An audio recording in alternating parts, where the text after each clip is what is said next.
한국사 속의 사랑. 사랑의 아픔을 못 이기고 가인방명의 운명을 짊어진 평양기생 최금홍.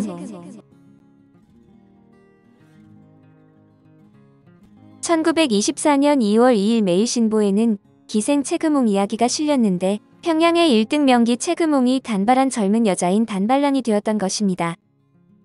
최초 단발랑인 강양란이 머리를 자른 것이 1922년 6이었고 장안을 떠들썩하게 만든 강명화의 자살이 1923년 6월이라 최금홍도 강명화처럼 실현한 끝에 머리를 자른 것은 아닌가 하는 추측이 난무했습니다.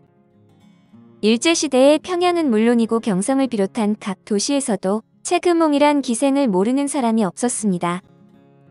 그녀는 일찍이 아버지를 여의고 편모수라에서 보통학교를 졸업하고 어려운 가정사정으로 인하여 평양 기생양성소에 입학하여 기생의 길로 들어서게 됩니다. 금홍은 인물이 절색일 뿐 아니라 가무에 능했으며 많은 서적을 섭렵하여 현대적 학문과 사상에 눈을 뜬 재원이기도 했습니다. 그녀는 13살에 아버지를 여의고 기생이 되기로 했는데 평양에서 기생이란 일종의 특산물처럼 여겨져 기생재성이라는 말까지 있을 정도였습니다. 학문적인 소양이 깊었던 그녀는 평안남도 한학계의 거두인 최대학을 선생으로 모시고 한문과 한시를 공부했으며 사서삼경을 익혔고 타고난 시제가 있어 재치 있는 시를 많이 남긴 뛰어난 시인이기도 했습니다. 그녀가 이렇게 공부를 하게 된 것에는 이유가 있었는데 1916년 금홍이 17살에 만난 유덕준이라는 젊은 의사 때문이었습니다. 그는 일본 동북제대 의학과를 졸업하고 평양에 개업을 한 의사로 요리집에서 금홍을 처음 만난 후 열렬한 연애에 빠져들었습니다. 금홍은 유덕준에 뒤지지 않는 여인이 되고자 공부를 시작한 것이었으나 불행히도 유덕준은 1919년에 불기에 객이되고 말았습니다. 예로부터 평양은 색향이라 불리웠으며 많은 명기를 배출했는데 의기 개월향과 시기 김부용이 재능을 발휘한 곳도 평양이었습니다. 그중 개월향은 임진왜란 때 외장 고니키 유키나가의 부장에게 잡혔다가 김응서와 짜고 부장을 죽인 후 자신은 자결하고 김응서는 탈출시켜 외란을 평정시키는데 지대한 공헌을 한 의기입니다. 평양에서는 이 의기를 위해 사당을 짓고 매년 춘추 2회로 추모의 봉제를 해왔는데 이곳이 바로 이열사입니다.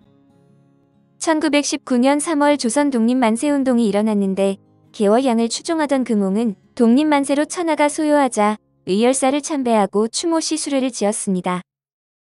차탄전조 개월향 방호나처독 처상 슬프다 조선의 명기 개월향이여 꽃다운 혼 어디에서 홀로 상심하는가. 연광정상 준한 후 의열사 전만 초장 연광정 위 붉은 난간은 쓰러지는데 의열사 앞들에는 잡초만 무성하네. 금홍에게 한시를 가르쳤던 유학자이자 독립운동가였던 최재학은 이 시를 보고 눈물을 흘렸다고 전해집니다. 이 시는 널리 퍼져서 많은 사람이 애송하게 되고 이를 탐지한 평양경찰서의 고등계형사 나카무라 신잡으로는 금홍의 사상을 의심하여 혹독한 취조를 했습니다.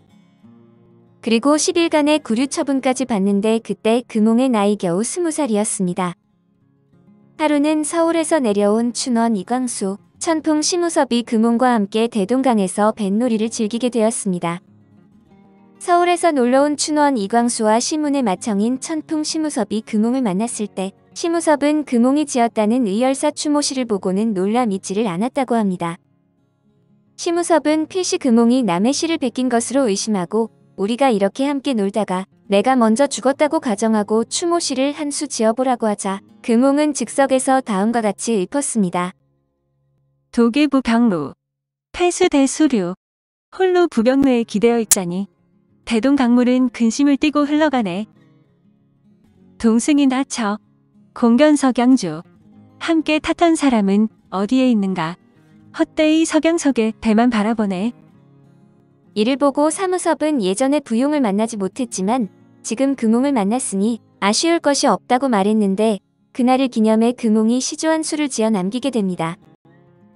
대동강 푸른 물결 서해 갔다 다시 오며 능라도 무성한 버들 가는 춘풍 잡아매자 청춘을 허송치 말고 삼춘행나 카리라. 조국 독립에 대한 사랑과 염원이 담긴 일화가 또 하나 있는데 금홍은 순종이 승하에 국상이 나자 서울로 올라왔습니다.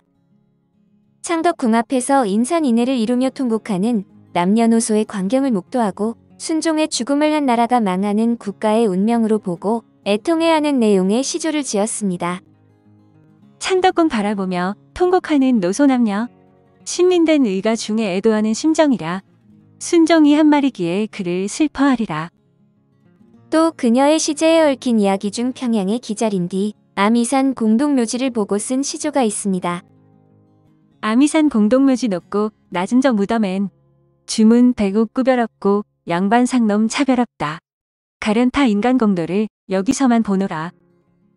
주문은 부자집을 말하고 배곡은 가난한 집을 말하는데 인간의 공평한 도를 공동묘지에서만 볼 수 있다는 그녀의 한탄이 여과 없이 드러나고 있음을 볼 수 있습니다. 황학로에 얽힌 이야기도 있는데 금웅은 어느 날 최재학 선생을 비롯한 평양의 여러 시인 묵객과 함께 황학로에 오르는데 원래 황학로란 중국의 양자강가에 있는 정자입니다. 이태백이 그곳에 올라 현판을 둘러보다 최후의 시를 보고는 기가 죽어 시를 짓지 못하고는 결국엔 봉황대로 가서 봉황대라는 시를 지었다는 고사가 있습니다. 대동강의 동쪽의 절경의 3등 누각이 바로 황학로로 금웅이 이 누에 올라 명사들을 통해 황학로에 대한 고사를 듣고는 즉석에서 한수를 읊었습니다. 최호 초등 황학루, 200제 등 황학루. 최호가 처음으로 황학루에 오르고 200이 다음으로 황학루에 올랐지. 유경 가이냐 제자, 금일섬 등 황학루.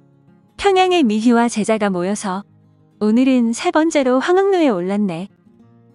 유경은 평양을, 가인은 최금홍 자신을, 제자는 최재학 선생을 비롯한 평양의 여러 시인 묵객을 말하는 것이니 최호, 200과 대등한 위치에 놓아 노래한 것이 됩니다. 그녀의 시제에 놀란 그들은 당시 강동군수 김수철의 발의로 금웅의 시를 새긴 편액을 만들어 황학로에 걸어놓았는데 천한 기녀의 시가 명사들의 시와 나란히 걸렸으니 대단한 사건이었습니다. 금웅은 이제에도 발가 형제들을 모두 일본 유학을 시킬 만큼 재물을 끌어모았으며 야망도 큰 여자였는데 금웅의 도움으로 큰 오빠는 소덴대학, 작은 오빠는 메이지 대학, 막내 동생은 오사카 상선학교를 졸업할 수 있었습니다. 그런 그녀에게 사랑의 시련이 찾아오는데 1923년 금웅의 나이 24세 새로운 사랑을 만났습니다.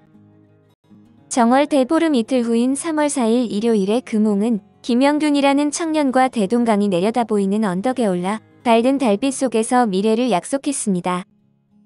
그녀는 미래를 약속한 만큼 기생 일을 그만두려고 했으나 생각만큼 쉬운 일이 아니었는데 그녀는 한 가족의 가장으로 남자 형제의 학업을 책임져야 했습니다. 김영균은 광산에서 일하는 노동자로 재산이 있는 몸도 아니었으니 당분간 기생 일을 그만둘 수 없었습니다. 결국 1년을 각자 돈을 모으며 살아가다가 1924년 1월 21일에 김영균이 평양으로 와 금웅이를 찾았는데 1년 사이에 무리를 한 김영균의 몸이 많이 상해 있었습니다.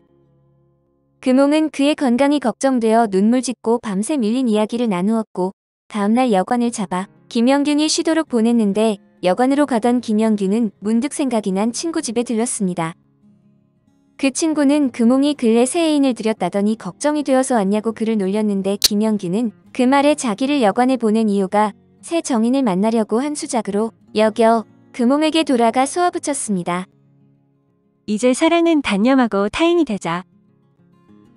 충격을 받은 금웅은 건넌방으로 달려가 어머니에게 기생은 관두고 김영균과 살림을 차리겠다고 말했지만 어머니의 말은 기생을 관두든 말든 생활비만 내놓으면 된다. 알아서 해라였습니다. 빠져나갈 방법이 없는 셈으로 그때까지 가족을 위해 희생해왔지만 그 희생을 가족도 애인도 알아주지 않는 것에 비관을 했습니다. 어미가 못마땅히 여겨 극력 반대하고 청년 문사와의 상종마저 못하자 고통을 이기지 못한 금웅은 긴 머리를 잘라버렸던 것입니다.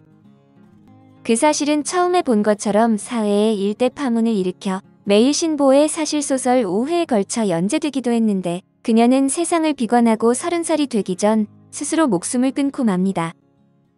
천하무의 객, 강호단 발빈, 하늘 가을 탁 없는 나그네 신세, 세상에 버림받는 삭발한 여인. 연화동 수로, 지유경 중인, 가련타 나와 함께 눈물 흘리니 거울 속의 한 사람 그뿐이로다. 절세의 미인으로 태어나 기생으로서의 가무에도 평양 제일이었고 문학적 재능과 시제에도 뛰어남을 보여주었던 그녀였으나 짧은 생을 마감한 것으로 가인방명은 이를 두고 하는 말일 것입니다. 오늘 한국사 속의 사랑은 사랑의 아픔을 못 이기고 가인방명의 운명을 짊어진 평양기생 최금웅이었습니다.